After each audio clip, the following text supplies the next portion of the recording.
사도행전 10장 23절에서 33절 우리 함께 서로 교독하도록 하겠습니다. 제가 먼저 할게요. 베드로가 불러들여 유숙하게 하니라. 이튿날 일어나 그들과 함께 갈새 요빠에서 온 어떤 형제들과 함께 가니라. 이튿날 가이사랴에 들어가니 고넬료가 그의 친척과 가까운 친구들을 모아 기다리더니 마침 베드로가 들어올 때에 고넬료가 맞아 발 앞에 엎드려 절하니 베드로가 일으켜 이르되 일어서라 나도 사람이라 하고 더불어 말하며 들어가 여러 사람이 모인 것을 보고 이르되 유대인으로서 이방인과 교제하며 가까이 하는 것이 율법인들은 너희도 알거니와 하나님께서 내게 지시하사 아무도 속되다 하거나 깨끗하지 않다 하지 말라 하시기로 도름을 사양하지 아니하고 왔노라 묻노니 무슨 일로 나를 불렀느냐. 고넬료가 이르되 내가 나흘 전 이맘때까지 내 집에서 제 구시주를 하는데 갑자기 한 사람이 빛난 옷을 입고 내 앞에 서서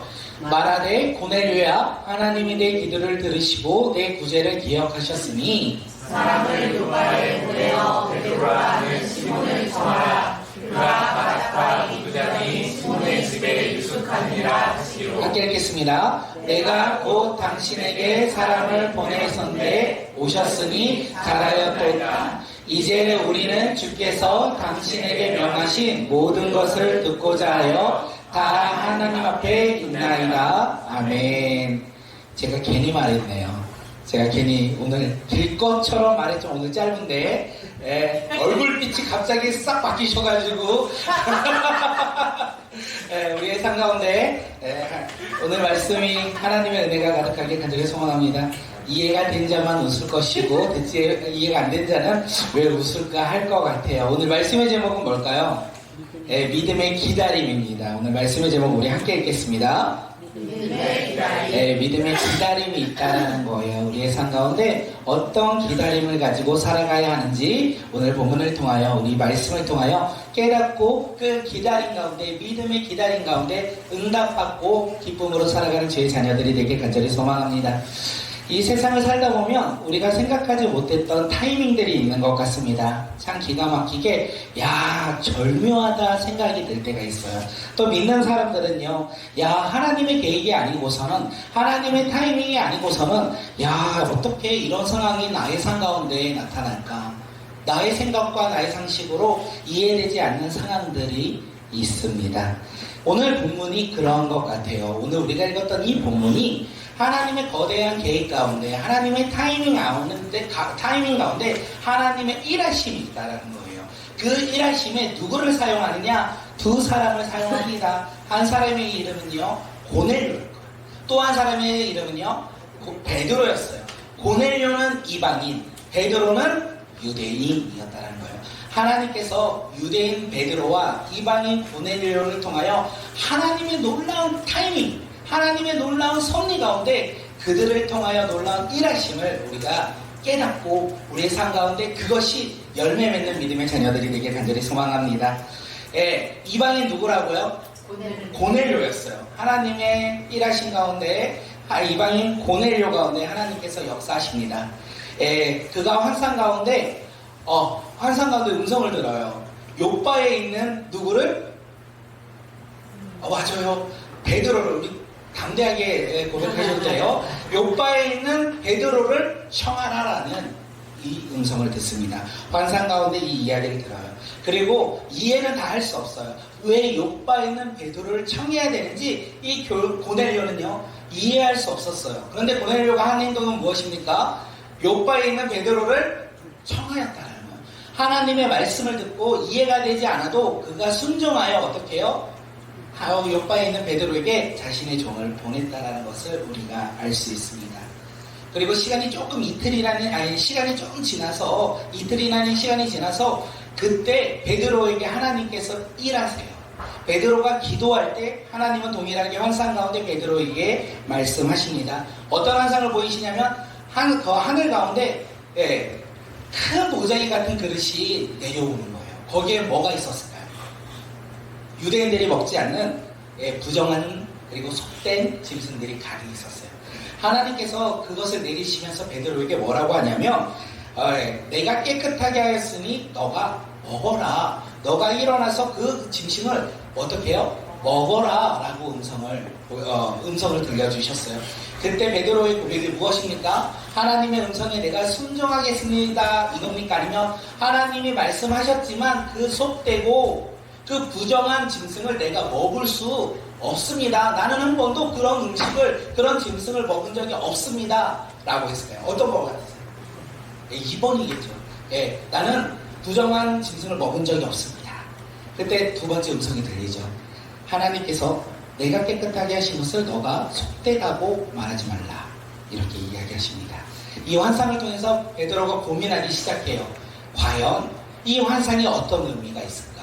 과연 이게 어떤 계획 가운데 있을까? 기도하고 있었고 환상을 보았고 또다시 기도하고 있을 때 고넬료가 보낸 그 종이 도착을 해요. 그리고 그들과 만남을 통해서 베드로가 하나 깨달은 게 있는 것 같아요. 하나님께서 유대인들이 부정하다고 생각하는 이방인들에게 구원의 문을 여셨구나. 하나님께서 저 고넬료를 통하여 구원의 계획이 있으시구나. 하나님의 약속의 자녀가 유대인뿐만 아니라 이방인들에게도 임하였구나. 그것을 깨달았던 것 같아요. 그러니까 베드로가 망설임 없이 어떻게 해요? 순종하여 어디로 가요? 고넬료가 있는 가이사랴까지 갑니다. 우리 말씀 한번 읽겠습니다. 24절 함께 읽겠습니다. 시작. 그 다음날 베드로는 가이사랴에 들어갔다. 고넬료는 자기 친척들과 가까운 친구들을 불러두고 그들을 기다리고 있다가 고넬료가 살고 있었던 건 가이사랴 지역이었고 베드로가 있던 지역은 어디라고요? 요빠라는 지역이었어요. 그 가운데 거리가 50km 정도의 거리가 있다고 합니다. 50km 정도의 거리, 지금으로 보면 평택, 여주 요 정도가 아닐까 생각되어져요. 요 정도의 거리를 그 당시에는 KTX가 없으니까, 그리고 기차도 없고 버스도 없고 자동차도 없으니까 말을 타거나 낙타를 타거나 걸어가야 하지 않았을까 생각되어집니다. 그런데 사도행전에서 보면 복음을 전하러 갈 때 말을 타지는 않았던 것 같아요. 대부분이 걸어서 가지 않았을까 생각되어져요. 그래서 50km를 걸으면 꼬박 이틀 밤낮으로 걸어가면 이제 걸어갈 수 있다라고 이야기합니다. 그리고 하나 더, 베드로가 고넬료에게 가기로 한 거잖아요. 그럼 전화로 고넬료야 내가 너네 집에 갈게, 문자로 내가 너네 집에 갈게 했을까요? 그런 방법이 없었잖아요. 그래서 그냥 청하니 하나님의 환상 가운데 하나님의 뜻을 아니 어떻게 해요? 순종하여 그 길을 걸어갔다라는 거예요. 다시 말하면 고넬료는 베드로가 오는 것을 알았을까요? 몰랐을까요? 몰랐던 것 같아요. 알 수가 없잖아요. 베드로가 언제 출발한지 알 수가 없었잖아요. 소식을 들을 수도 없었잖아요. 그런데 고넬료가 어떻게 행동합니까? 기다렸다는 거예요. 자기만 기다린 것이 아니라 가까운 친척과 가까운 친구들을 불러서 자기 집에 불러서 베드로를 기다렸다라는 거예요. 혼자 기다리지 아니하고 베드로가 올 것을 확신하며 이 고넬료는 주변에 있는 사람들을 불러서 함께 기다렸다는 것을 오늘 본문에서는 우리가 알 수 있어요. 그렇다면 고넬료는 베드로가 올 것을 어떻게 알았을까요? 확신이 있으니까 주변 사람을 불렀겠죠. 우리가 6월 14일 날 초청교회로 하니까 11시 30분에 예배가 있는 것을 확신하니까 친구들을 초청하고 그 시간에 함께 오는 것을 우리가 알 수 있잖아요. 근데 고넬료는 그런 게 없는데도 친구들을 초청한 거예요. 베드로가 올 것을 확신하고 있었어요. 어떻게 정보도 없이 연락도 없는데 고넬료는 베드로가 올 것을 확신하고 있었을까요? 네? 믿음. 맞아요. 믿음이에요. 무슨 믿음? 하나님의 음성에 대한 믿음. 그리고 그 음성에 따른 순종의 믿음이 있었기에 고넬료는요 알았어요. 하나님의 사람 베드로는 반드시 올 거라는 것을.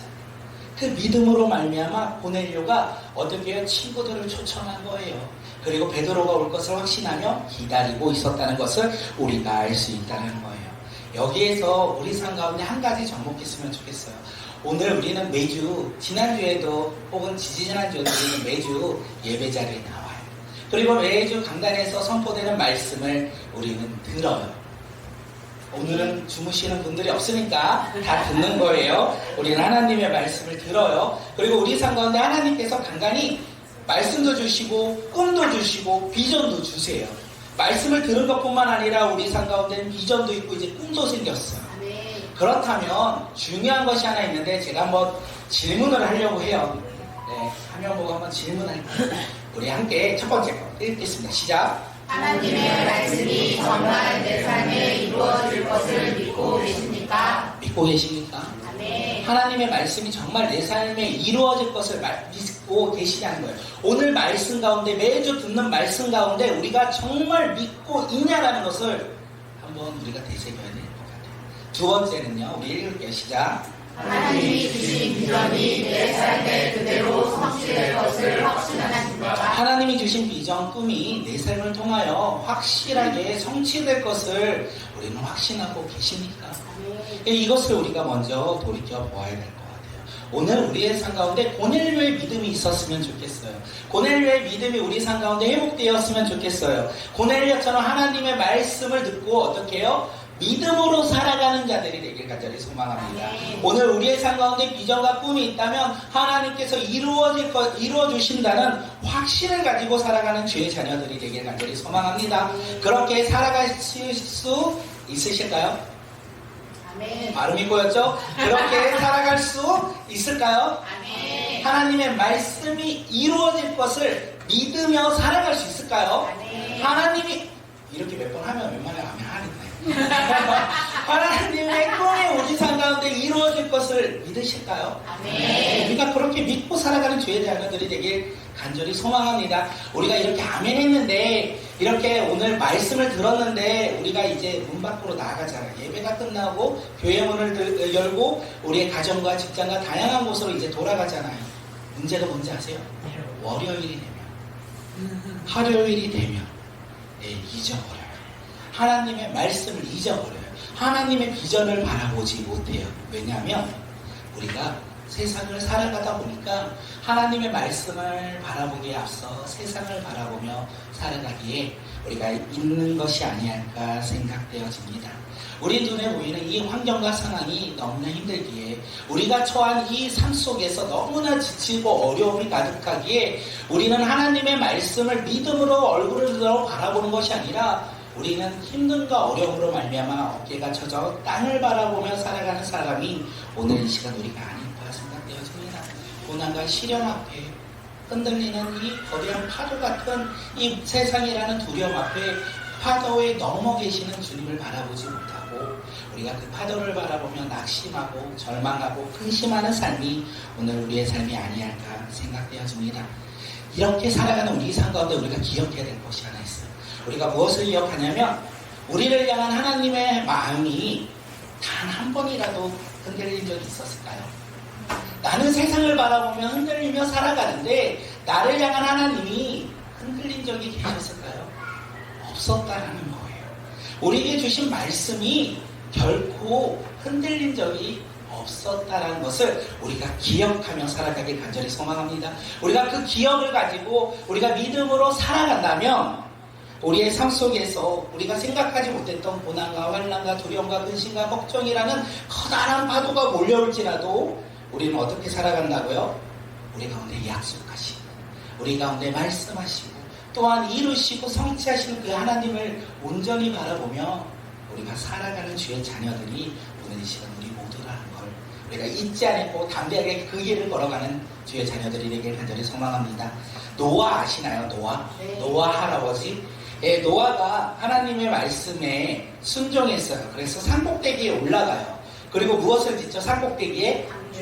방주 배를 짓기 시작합니다. 배를 지어요. 1년 지었을까요? 2년 지었을까요? 10년 지었을까요? 120년 지었을까요? 120년 동안 방주를 만들었어요. 120년 동안 방주를 만드는데 비가 단 한 번이라도 내린 적이 있었을까요?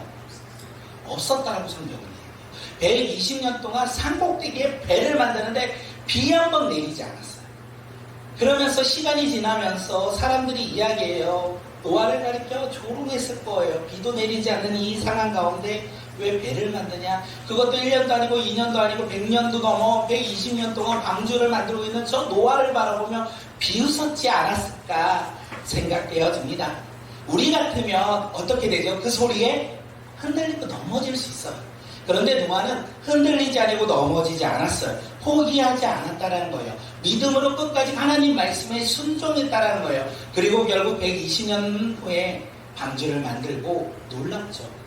그 가족이 구원받았다는 거예요. 하나님의 말씀에 순종하여 세상 가운데 힘들고 어려움이 있을지라도 인내하고 포기하지 않고 믿음으로 걸어가니 하나님의 말씀이 이루어졌다는 것을 우리에게 이야기합니다. 다윗도요, 전쟁 가운데 나갑니다. 온 이스라엘 군대가 벌벌 떨고 있는 이 상황 가운데 다윗이 전쟁 가운데 나가요. 그 앞에 서 있는 사람은 누구예요?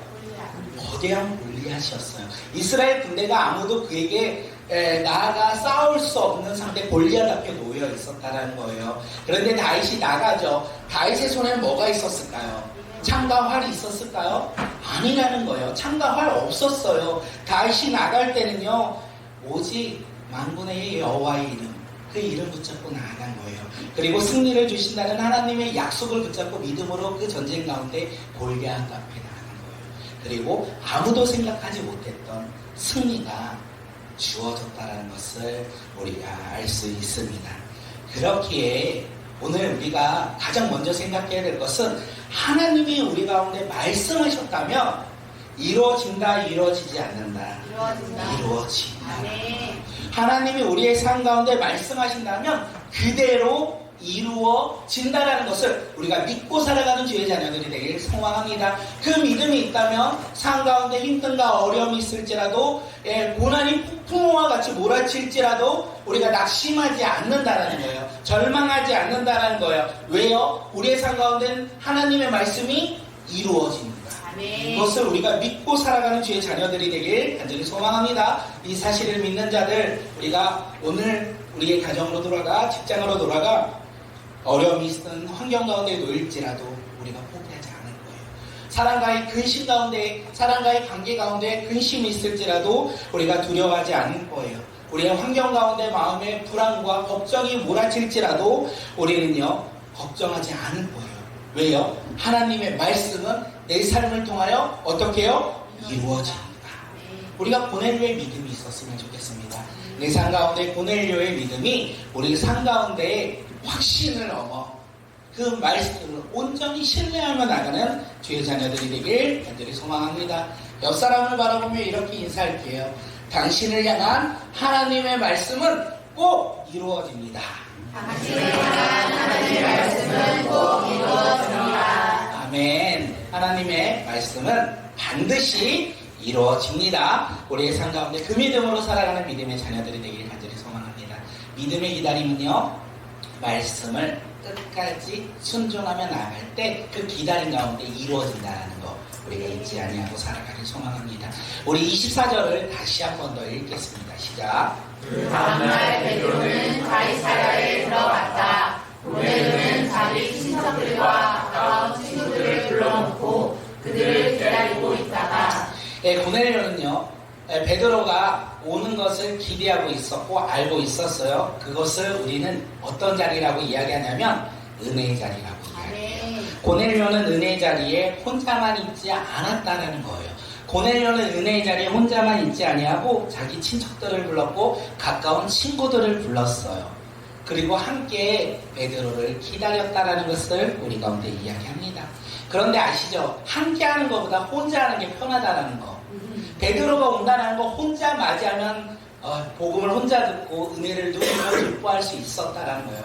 그런데 혼자 하면 더 기뻤을 텐데, 편했을 텐데 왜 고넬료는 주변에 있는 사람들을 초청했을까요? 왜 사람들을 불러 모았을까요? 왜 그랬을까요? 고넬료는요, 베드로를 통하여 선포될 이 생명의 복음, 하나님의 말씀을 나 혼자 듣는 거, 나 혼자 듣고 기뻐하는 거, 그것을 원하지 않았던 것 같아요. 이 생명의 말씀을 나 혼자 누리는 것이 아니라 나와 함께하는 사람들이 함께 듣고 구원받고 은혜 받고 누리길 원했던 것 같아요. 그래서 나 혼자 하면 편했는데 그 고넬료는 나 혼자 하지 않았던 것 같습니다. 자기 주변의 사람들을 몰랐고 그 사람들을 함께 은혜의 자리로 초청했다는 거예요. 예배 자리로 초청했다는 것을 우리가 알 수 있습니다. 우리의 삶 가운데 고넬료의 마음이 있길 간절히 소망합니다. 고넬료의 믿음만 있는 것이 아니라 이웃을 향한 고넬료의 마음이 우리 공동체 가운데도 가득 있길 간절히 소망합니다. 우리가 다가오는 6월 14일 우리가 초청주일로 우리가 예배를 드리고 기도하고 있어요. 내가 내 사랑하는 가족, 내가 알고 있는 친구, 지인들을 위해서 우리가 함께 예배를 드리고자 우리가 준비하고 있는 것이 아니할까 생각되어집니다.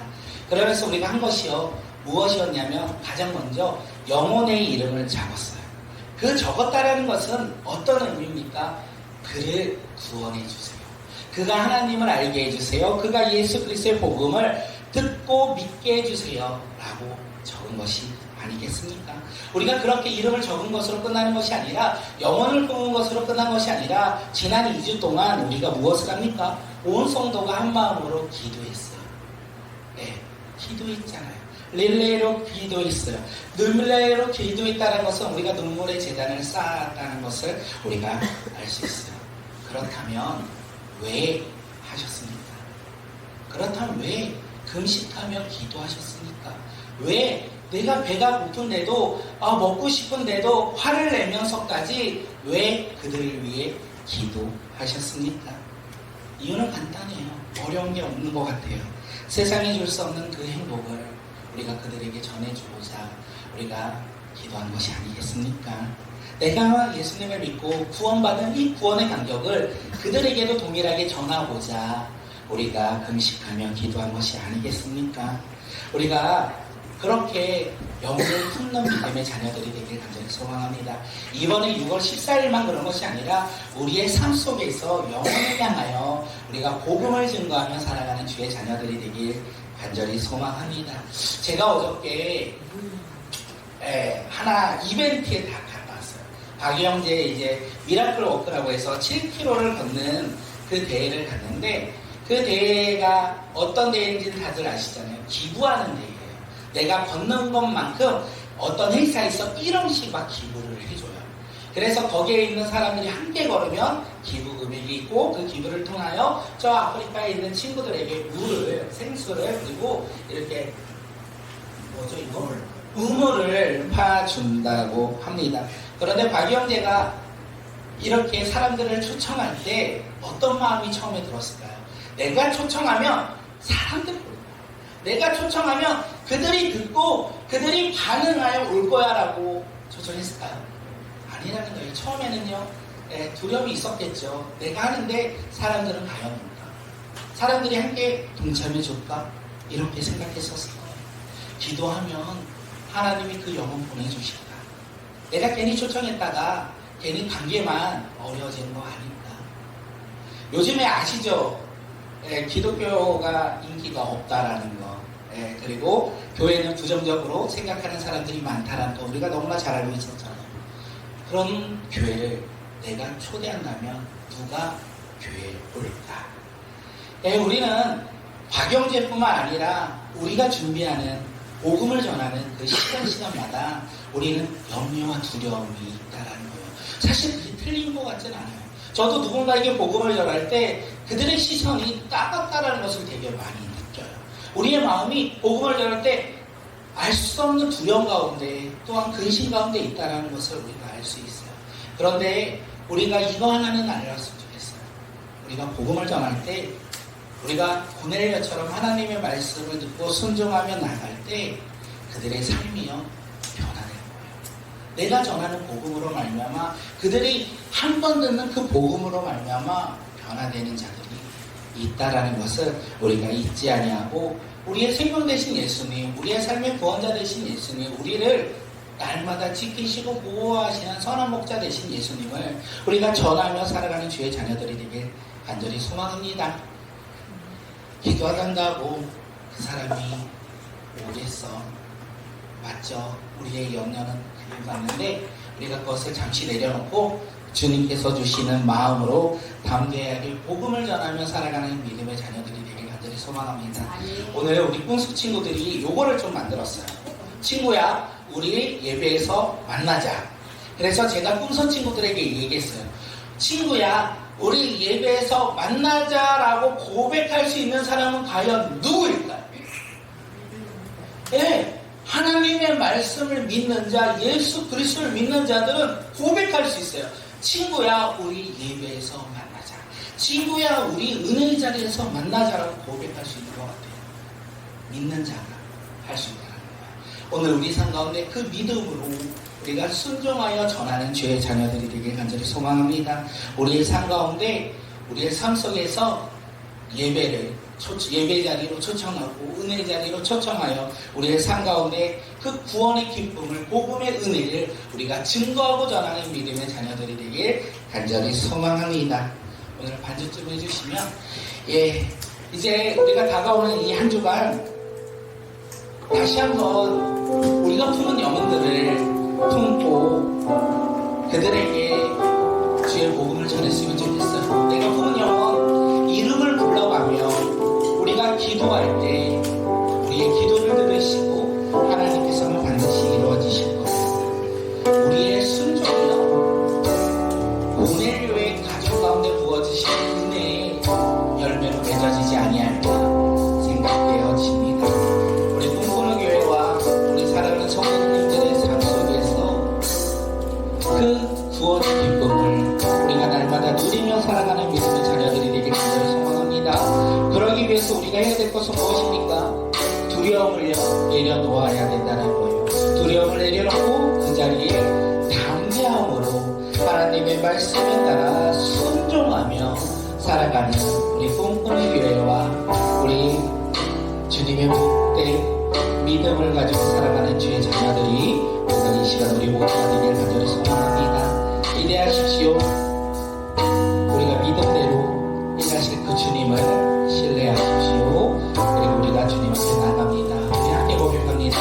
아무도